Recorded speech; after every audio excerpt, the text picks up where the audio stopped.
આકાશવાણી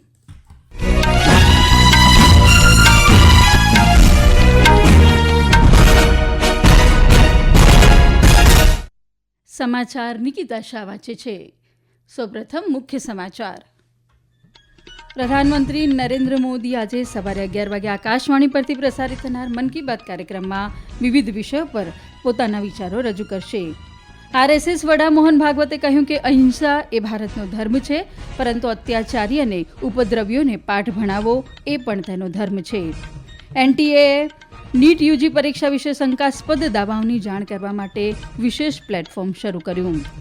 દક્ષિણ ઈરાનના શાહિદ રાજાઈ બંદર પર થયેલા વિસ્ફોટમાં મૃત્યુઆંક વધીને 14 થયો અને ભારતના માનુષ શાહ અને દિયા ચિતાલેની જોડીએ WTT કન્ટેન્ડર ટેબલ ટેનિસ ટુર્નામેન્ટમાં મિક્સ ડબલ્સનો ખિતાબ જીત્યો. સમાચાર વિગતવાર. પ્રધાનમંત્રી નરેન્દ્ર મોદી આજે સવારે 11 વાગે આકાશવાણી પરથી પ્રસારિત થનાર મન કી બાત કાર્યક્રમમાં વિવિધ વિષયો પર પોતાના વિચારો રજૂ કરશે. માસિક રેડિયો કાર્યક્રમની આ 121મી કડી હશે. હિન્દીમાં મન કી બાતના કાર્યક્રમના પ્રસારણ બાદ ગુજરાતીમાં તેનો ભાવાનુવાદ પ્રસારિત કરાશે. આ કાર્યક્રમ આકાશવાણી અને દૂરદર્શનના સમગ્ર નેટવર્ક, આકાશવાણી ન્યૂઝ વેબસાઇટ અને news on air mobile application પર પ્રસારિત કરાશે. આકાશવાણી સમાચાર, દૂરદર્શન સમાચાર, પીએમઓ તેમજ માહિતી અને પ્રસારણ મંત્રાલયની યુટ્યુબ ચેનલો પર પણ તેનું જીવંત પ્રસારણ કરવામાં આવશે. આ ઉપરાંત રાત્રે 8 વાગે રાજ્યના તમામ આકાશવાણી કેન્દ્રો પરથી મન કી બાત કાર્યક્રમના ગુજરાતી ભાવાનુવાદનું પુનઃ પ્રસારણ કરાશે. રાષ્ટ્રીય સ્વયંસેવક સંઘના વડા મોહન ભાગવતે કહ્યું કે અહિંસા એ ભારતનો ધર્મ છે અને તેના મૂલ્યોનો એક મહત્વપૂર્ણ ભાગ છે, પરંતુ અત્યાચારી અને ઉપદ્રવીઓને પાઠ ભણાવવો એ પણ તેનો ધર્મ છે. ગઈકાલે નવી દિલ્હીમાં ધ હિન્દુ મેનિફેસ્ટો પુસ્તકનું વિમોચન કરતા શ્રી ભાગવતે કહ્યું કે ભારત ક્યારેય બીજાને નુકસાન પહોંચાડતું નથી કે અપમાન કરતું નથી. ये अपने पड़ोसियों की कोई अपमान कोई हानि नहीं करते, लेकिन ऐसा हम रहते हैं तो भी अगर कोई उतर आए बुराई पर तो वहां पर अब दूसरा इलाज क्या है? राजा का कर्तव्य है प्रजा की रक्षा करना, राजा अपना कर्तव्य करेगा. दोनों धर्म है. इसलिए गीता में अहिंसा का उपदेश है. अहिंसा का उपदेश इसलिए किया कि अर्जुन लड़े.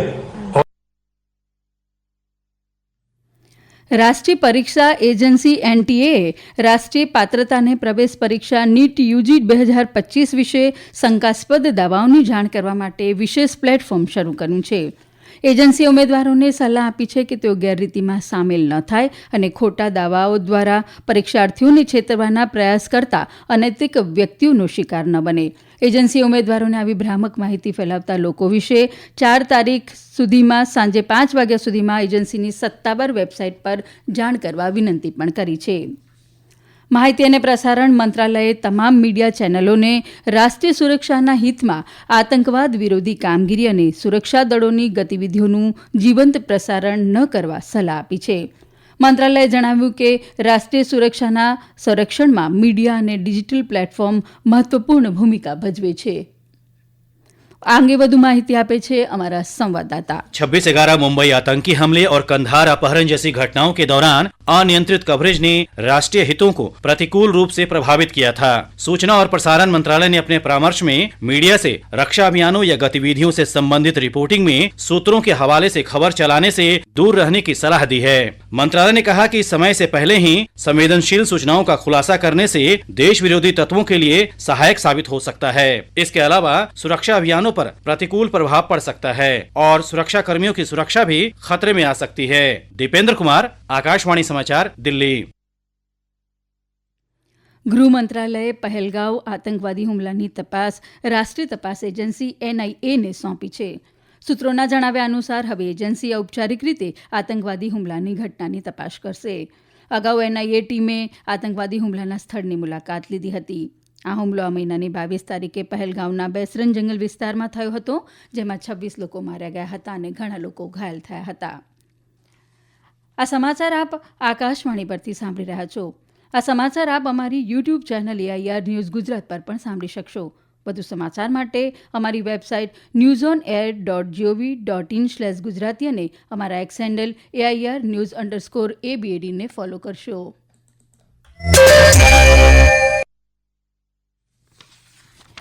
મુંબઈમાં 1થી 4 મે દરમિયાન યોજાનાર વેવ્સ 2025 વિશ્વ દ્રશ્ય શ્રાવ્ય અને મનોરંજન સમિટ દરમિયાન વાર્તા કહેવાના ભારતના ગહન વારસા અને વૈશ્વિક મીડિયા અને મનોરંજન ક્ષેત્રમાં તેના વધતા પ્રભાવને બિરદાવતા ભારત પેવેલિયનનું અનાવરણ કરવામાં આવશે.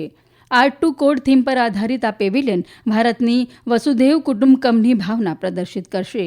ભારત મંડળના કેન્દ્રમાં આવેલા 4 ઝોન મુલાકાતીઓને ભારતીય વાર્તા કહેવાની પરંપરાઓનો પરિચય કરાવશે.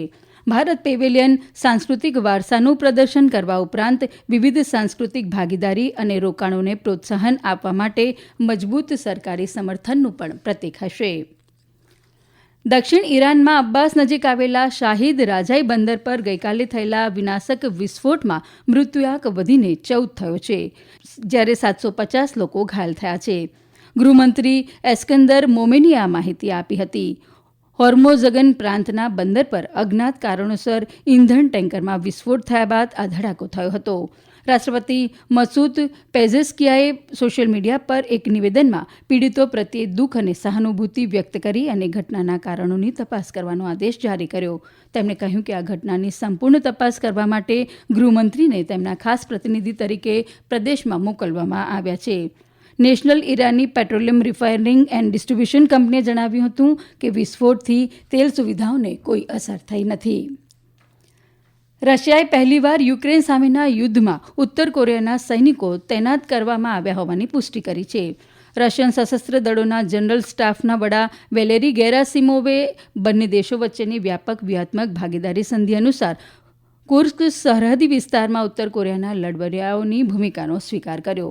રશિયન વિદેશ મંત્રાલયના પ્રવક્તા મારિયા ઝાખારોવાએ પણ આવું જ નિવેદન આપ્યું, જોકે ઉત્તર કોરિયાએ પોતાના સૈનિકો મોકલવાની પુષ્ટિ કરી નથી. ઈરાન અને અમેરિકા વચ્ચે પરમાણુ વાટાઘાટોનો ત્રીજો રાઉન્ડ મસ્કતમાં સમાપ્ત થયો છે. આ વાટાઘાટોનો ઉદ્દેશ્ય ઈરાનના પરમાણુ કાર્યક્રમ પર દાયકાઓ જૂની મડાગાંઠને ઉકેલવાનો છે. બંને પક્ષો આવતા અઠવાડિયે વાટાઘાટો યથાવત રાખવા સંમત થયા છે. ભારતના માનુષ શાહ અને દિયા ચિતાલેની જોડીએ WTT કન્ટેન્ડર ટેબલ ટેનિસ ટુર્નામેન્ટમાં મિક્સ ડબલ્સનો ખિતાબ જીતી લીધો છે. ગઈકાલે ટ્યુનેશિયાની રાજધાની ટ્યુનિસમાં રમાયેલી ફાઇનલમાં માનુષ અને દિયાની જોડીએ જાપાનની જોડીને 3-2થી હરાવી ખિતાબ જીત્યો છે. આઈપીએલમાં કોલકાતા નાઇટ રાઇડર્સ અને પંજાબ કિંગ્સ વચ્ચેની મેચ વરસાદને કારણે ધોવાઈ ગઈ હતી. આ સાથે બંને ટીમોને 1-1 અંક મળ્યો છે. કોલકાતામાં રમાયેલી આ મેચમાં પંજાબ કિંગ્સે નિર્ધારિત 20 ઓવરમાં 4 વિકેટે 201 રન બનાવ્યા હતા. જવાબમાં કોલકાતા નાઇટ રાઇડર્સે વરસાદને કારણે મેચ રોકાઈ ત્યારે 1 ઓવરમાં વિના વિકેટે 7 રન બનાવ્યા હતા. ઉલ્લેખનીય છે કે પંજાબ કિંગ્સ 11 પોઈન્ટ સાથે ચોથા અને કોલકાતા 7 પોઈન્ટ સાથે 7મા સ્થાને છે. આઈપીએલમાં આજે મુંબઈ ઇન્ડિયન્સ બપોરે 3:30 વાગે મુંબઈમાં લખનૌ સુપર જાયન્ટ સામે ટકરાશે.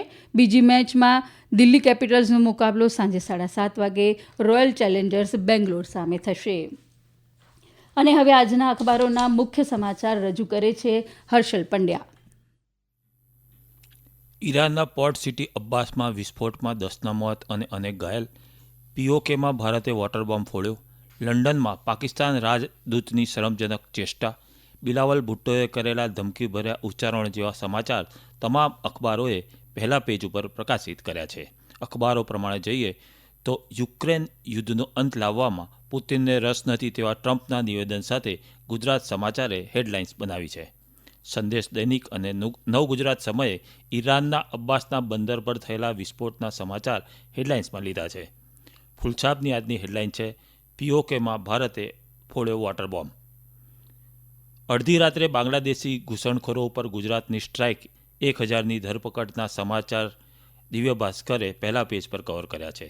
જ્યારે ટાઈમ્સ ઓફ ઇન્ડિયાએ લખ્યું છે કે 15 લોકલ કેડર્સ હેલ્પ એટેકર્સ. રાજ્ય અને સ્થાનિક સમાચારોમાં ગુજરાત પોલીસ દ્વારા શરૂ કરાયેલા બાંગ્લાદેશી ઘૂસણખોરો સામેના ઓપરેશન, સચિવાલયથી અમદાવાદની મેટ્રો સેવાનો આરંભ જેવા સમાચાર જોવા મળી રહ્યા છે. અને હવે અંતમાં મુખ્ય સમાચાર ફરી એકવાર.